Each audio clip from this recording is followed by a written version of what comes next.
오늘 우리가 본 말씀은 천부장이 바울을 죽음의 위기에서 건지기 위해서 아주 즉각적인 조치를 취해서 많은 군대를 동원해서 바울을 가이사랴로 이동시키는 사건입니다. 어제 우리가 본 말씀에 바울을 죽이려고 결단을 한 40여 명의 무리가 있었다 그랬습니다.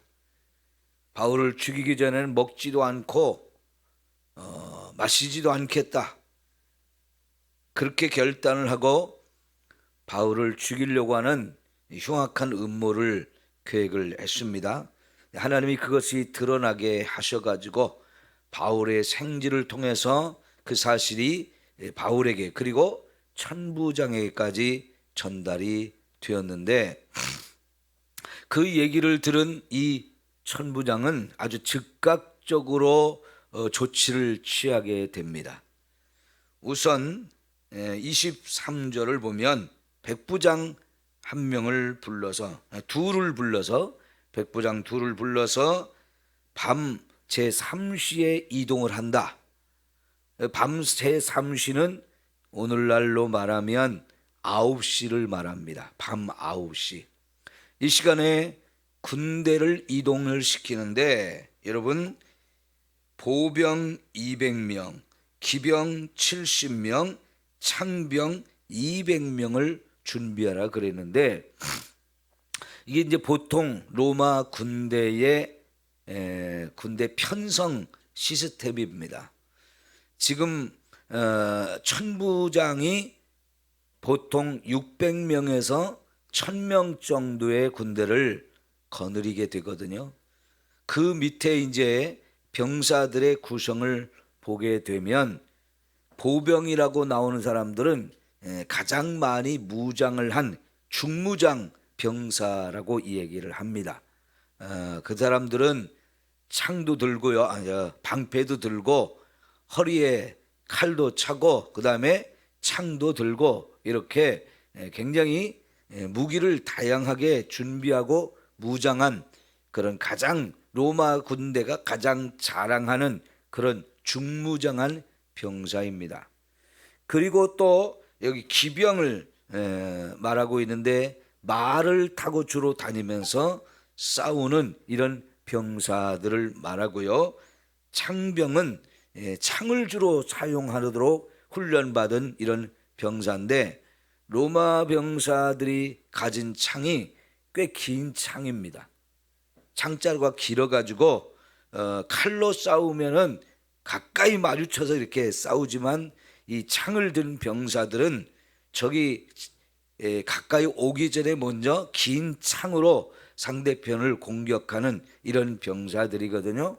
이렇게 이제 로마 병사들을 이렇게 각각의 구분을 해서 이렇게 배치를 하는데, 바울을 가이사랴로 호송해야 되겠다. 여기 예루살렘에 있는 이 바울을 가이사랴로 호송해야 되겠다고 하면서 지금 이렇게 많은 군대를 출동을 시키는 겁니다.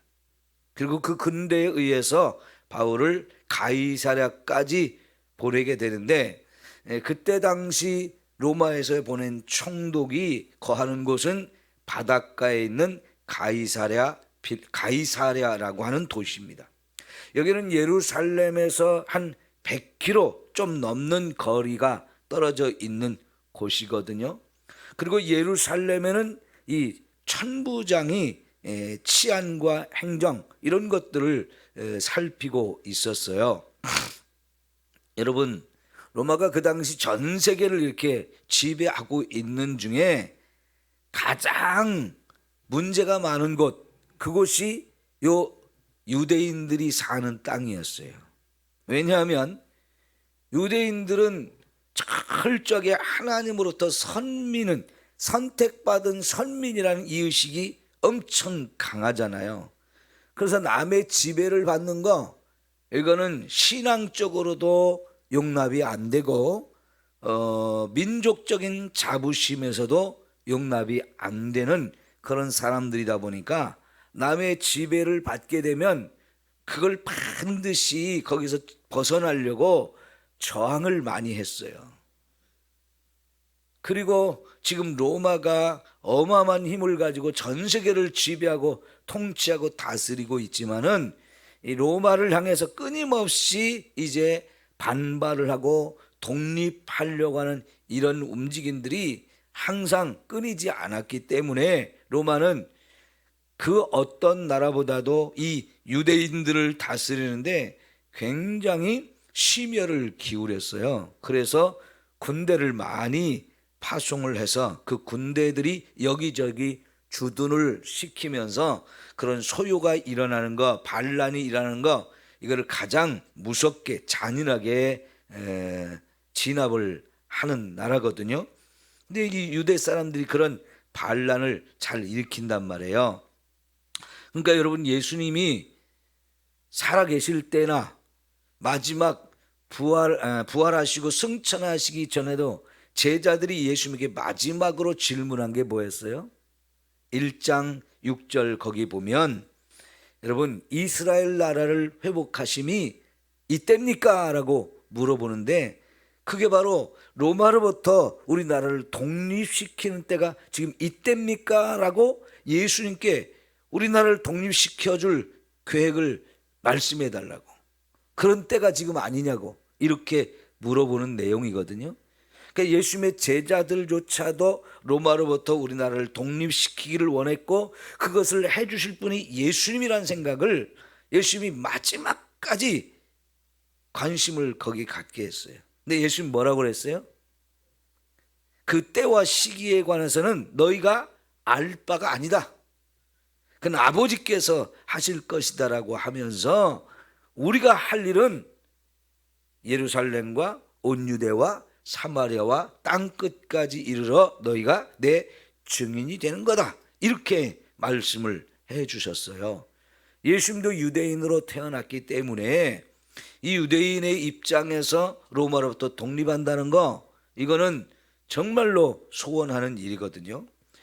그거 무관심할 수가 없어요. 그러나 그것은 예수님이 그 일을 하려고 이 땅에 오신 분이 아니고 그거는 이제 하나님이 알아서 하실 것이다 하면서 우리가 할 일은 복음을 전해서 영혼을 구원하는 일이다, 이렇게 말씀을 하셨어요.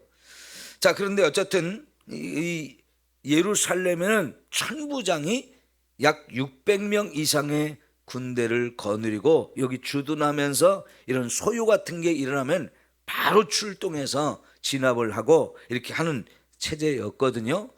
근데 지금 이 천부장은 바울을 여기에 두었다가는 이 문제가 심각해질 수가 있는 거예요. 만약 여러분 이 천부장이 조치를 취하지 않아서 바울이 죽음을 당했다, 그러면 이거는 그냥 바울이 유대인이었다면, 유대인의 혈통만 가지고 있었다면 큰 문제가 되지 않아요. 그런 문제는 뭐냐면 바울이 밝혔듯이 그가 로마 시민권을 가진 사람이라는 게 이 천부장이 움직이지 않으면 안 되게 된 거예요. 왜냐하면 자기가 지금 이렇게 통치하고 관리하고 있는 지역에서 로마 시민권을 가진 사람이 죽었다, 그러면 이거는 자기에게 엄청난 책임이 돌아오는 사건이거든요. 그래서 바울은 이 사람 앞에 자기가 로마 시민권을 가진 사람이라는 것을 아주 확실하게 밝혀 두었던 거거든요. 지금 그것이 이렇게 효과를 발휘하고 있어요. 여러분, 하나님께서는 바울이 태어날 때부터 로마 시민권을 가질 수 있는 그런 집안에서 태어나게 하셨고, 그래서 평생 로마의 시민권을 갖게 됐는데, 이 당시 로마의 시민권을 가졌다는 것은 어마어마한 특권이에요. 그 자체만으로도 어디를 가든지 안전을 보장해줘야 하는, 통치자들이 그 시민권을 가진 사람들을 항상 최우선적으로 보호를 해야 되는 그런 권한이 있단 말이죠. 근데 이런 시민권을 가진 사람이 예루살렘에서 유대인에게 죽음을 당한다, 그러면 이것은 이 천부장의 입장에서는 그 책임을 다하지 못한 것이기 때문에 이게 굉장히 큰 문제가 되어지는데요. 제가 성경의 자료들 이렇게 찾아보는 중에 이때 당시 이 천부장은요 원래 노예 출신이었어요. 근데 자기 형이 잘 돼가지고 자기 형이 성공하는 바람에 이 동생까지도 노예에서 해방이 돼가지고 이렇게 천부장이 될 수 있을 정도의, 사실 이건 굉장히 고위직이거든요. 이 정도로 출세를 하게 됐거든요. 그러니까 이 사람은 출신이 노예 출신이었다가 이렇게 됐기 때문에 자기가 혹시라도 잘못하게 되면 이 지금 누리고 있는 이 천부장이라는 지위를 언제든지 박탈을 당할 수 있거든요. 이거는 굉장히 심각한 문제이기 때문에 이 천부장이 바울을 살리기 위해서 아주 즉각적인 조치를 취하게 됩니다. 그래서 오늘 밤에 9시에 바울을 로마로 조용히 남들 다 모르고 잠이 들 때 우린 그렇게 행동을 하자, 이렇게 계획을 짠 겁니다. 여러분, 지금 이 일이 한 사람의 생명을 살리는 일이란 말이죠. 이 사람을 살리지 않으면 혹시라도 내가 지체하거나 또 이걸 좀 방관하거나 해가지고 이 사람이 죽기라도 하면 자기에게 엄청난 불이익이 또 책임이 주어질 것이기 때문에 이 사람은 즉각적으로 이런 조치를 취하지 않으면 안 되었어요. 그리고 여러분, 바울이 처음 체포될 때 손과 발을 다 결박을 했었고 또 끌고 가서 바울을 백부장에게 치라고 이렇게 명령을 내렸거든요. 그런데 그때 이제 바울이 나 로마 시민권자인데 재판도 하지도 않았고 벌이 드러난 것도 없는데, 죄가 드러난 것도 없는데 시민권을 가진 사람은 나를 치라고 그렇게 말을 하면 안 된다고 이렇게 항의를 했거든요. 근데 그거는 분명히 천부장이 성급하게 실수를 한 거였어요. 그러니까 이렇게 시민권을 가졌다는 게 엄청난 특권인데요. 그걸 바울이 이제 적절하게 그걸 사용을 했거든요. 그래서 지금 천부장이 이 바울을 살리는 일에 최선을 다하지 않으면 안 되는 거였어요. 근데 여러분, 바울을 죽이려고 결단한 사람들이 어제 몇 명이었죠? 40명이에요. 그런데 지금 바울을 가이사랴로 이동하기 위해서 지금 출동시키는 병사가 몇 명입니까? 200명, 200명, 70명 해가지고 470명을 이 한 사람을 가이사랴까지 이동시키기 위해서 470명의 병사들을 출동을 시켰다. 그러면은 약 12배나 되는, 죽이려고 하는 사람들의 숫자보다도 지켜서 안전하게 가이사랴까지 보내는 이 일을 위해서 출동한 병사의 숫자가 약 12배나 더 많이 되는 이런 병사들을 동원을 했어요. 여러분, 이거 전적으로 하나님이 하시는 일이지요. 천부장이 하는 일이지만 그 배후에서 하나님이 천부장을 통해서 바울을 살리고 계시는 줄 믿습니다. 그럼 여러분, 예를 들어서 우리가 골든타임이라는 얘기를 많이 들었잖아요. 뇌출혈이 일어난 사람, 병원에 빨리 모시고 가야 되는 그 시간, 그걸 골든타임이라고 하잖아요. 그런 뇌출혈이 일어나서 쓰러진 사람은 시간이 지체할수록 살릴 수가 없어요. 골든타임이라는 게 있어가지고 그 사람이 최대한 빨리 병원으로 이송을 해서 조치를 취해야 살릴 수 있고 몸에 심각한 후유증이 남지 않게 되거든요. 근데 그 시간이 놓치면 죽을 수도 있고 아니면 산다 해도 몸에 심각한 장애를 가질 수밖에 없어요. 그래서 병원으로 빨리 이송해야 되는 그 시간, 그 골든타임이라고 이야기를 하잖아요. 그 사람을 살릴 수 있는 금과 같은 시간이라는 거예요. 그 시간을 놓치면 안 되는 거예요. 왜 그런 것을 정해놓은 겁니까? 한 사람의 생명을 살리는 것은 세상 그 어떤 것보다도 비교할 수 없을 정도로 중요한 일이기 때문에 그런 거지요. 왜 사람을 이렇게 생명을 소중하게 여기는 겁니까? 그 한 사람의 생명이 천하보다도 귀하다라고 하나님이 말씀하셨어요. 그렇게 하나님이 우리 인간을 소중한 존재로 창조하셨습니다.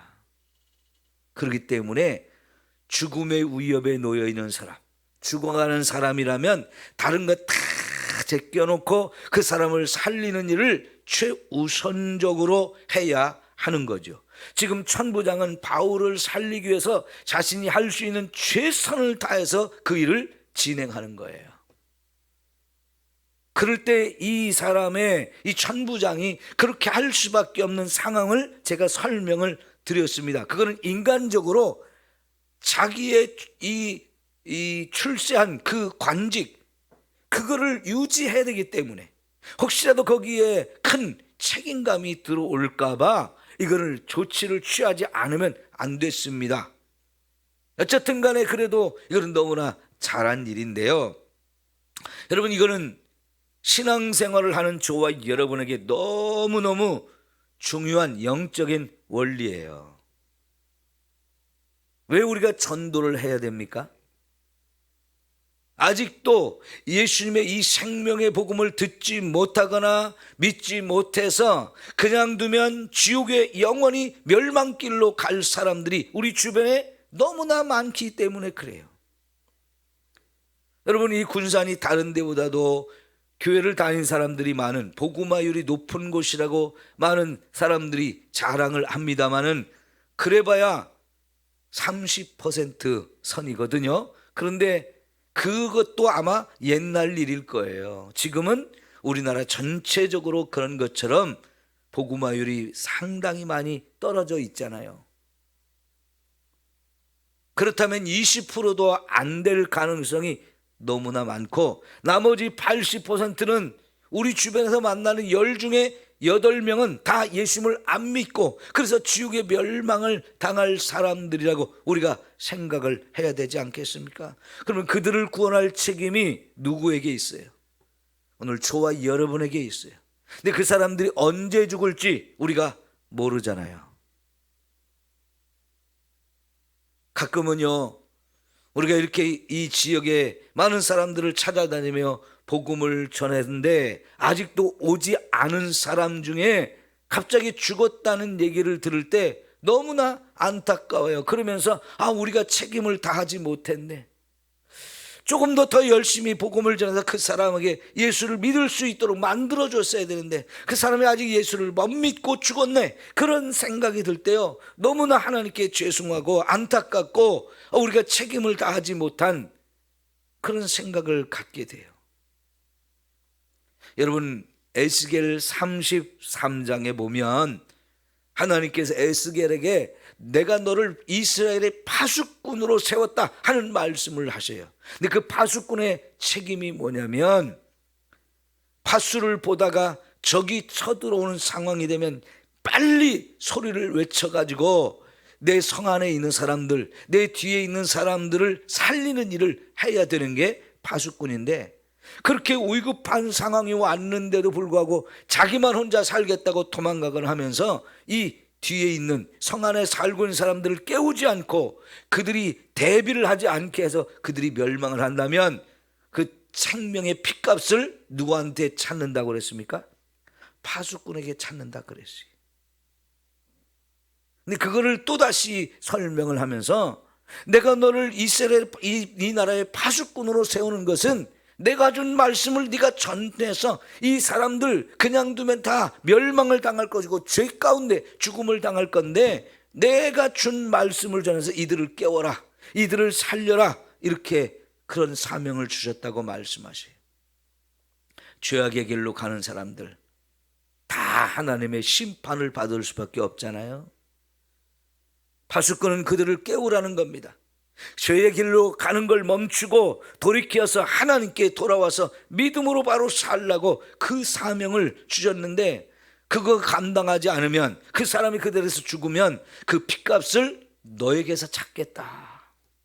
그러나 네가 지금 사람들을 깨워서 내가 전한 말씀을 전해가지고 그들을 돌이키면 너는 정말 큰 상을 받는다라고 말씀을 하셔요. 오늘 저와 여러분이 그와 같은 사명을 감당해야 할 줄 믿습니다. 우리 잠언 24장 11절 말씀을 한번 찾아서 확인하겠습니다. 잠언 24장 11절 말씀입니다.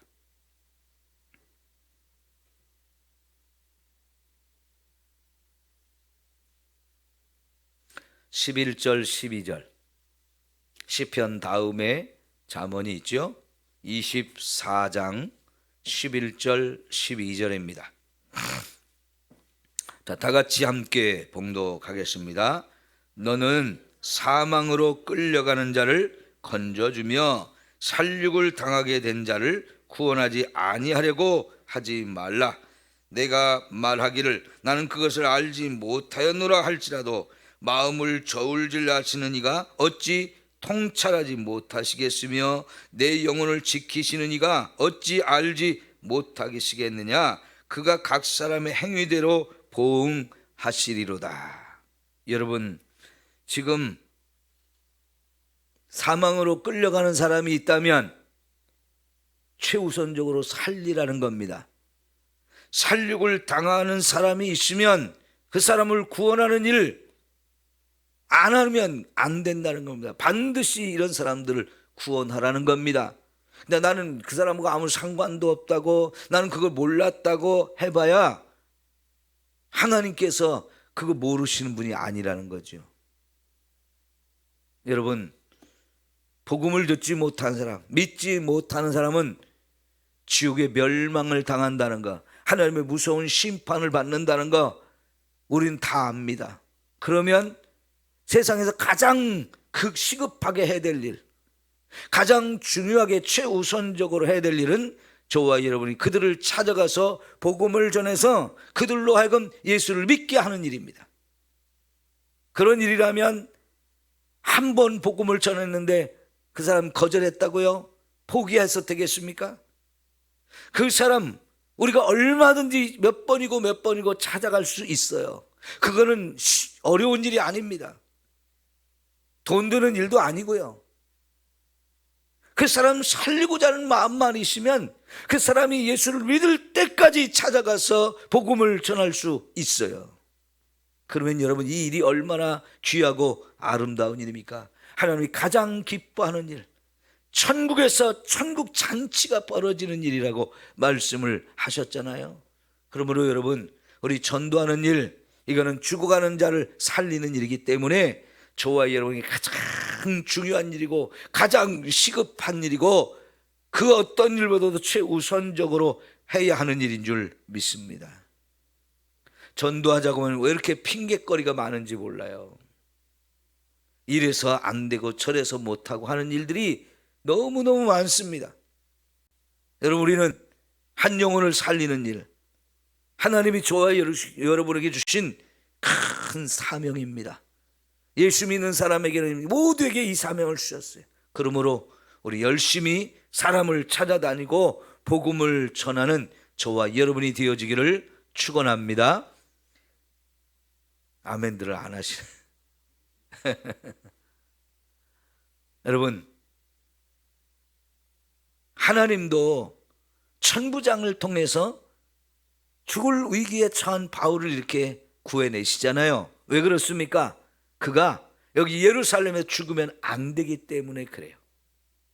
그를 지금 저 가이사랴로 보내고 거기서 배를 타고 이제 로마로 보내려고 하는 하나님의 계획이 있기 때문에 거기 가서 로마에서 또 세계의 심장부에 가서 복음을 전해서 많은 영혼을 구원하라고 지금 하나님이 이렇게 바울을 로마로 보내려고 이렇게 하시는 겁니다. 한편으로는 큰 위기였습니다. 그런데 그 위기를 통해서 하나님은 놀라운 일을 이루셔요. 바울이 얼마든지 혼자 힘으로 로마까지 갈 수 있지만 하나님은요, 이 예루살렘에서 만난 이런 여러 가지 죽음의 위기와 어려움과 환난 속에서 하나님의 방법으로 그를 구출해내고 하나님에 의해서 이 로마까지 안전하게 갈 수 있도록 모든 걸 로마가 책임을 지고 그 일을 하게 만드시거든요. 여러분, 얼마나 하나님의 역사가 기가 막히고 놀라운지요. 사람이 생각하는 것 이상으로 뛰어넘어서 하나님이 이와 같이 아름다운 일을 행하는 줄 믿습니다. 그러므로 여러분, 하나님이 그 영혼들을 구원하는 일을 위해서 세상에 무엇이든지 다 하실 수 있는 분이에요. 누구라도 다 이용할 수 있는 분이에요. 세상 권세를 이런 땐 또 사용해서 그 일을 하게 하시거든요. 그래서요, 여러분, 고린도전서에 보면 바울이 뭐라고 말하냐면 세상의 모든 것이 다 우리의 것이라고 말씀하시죠.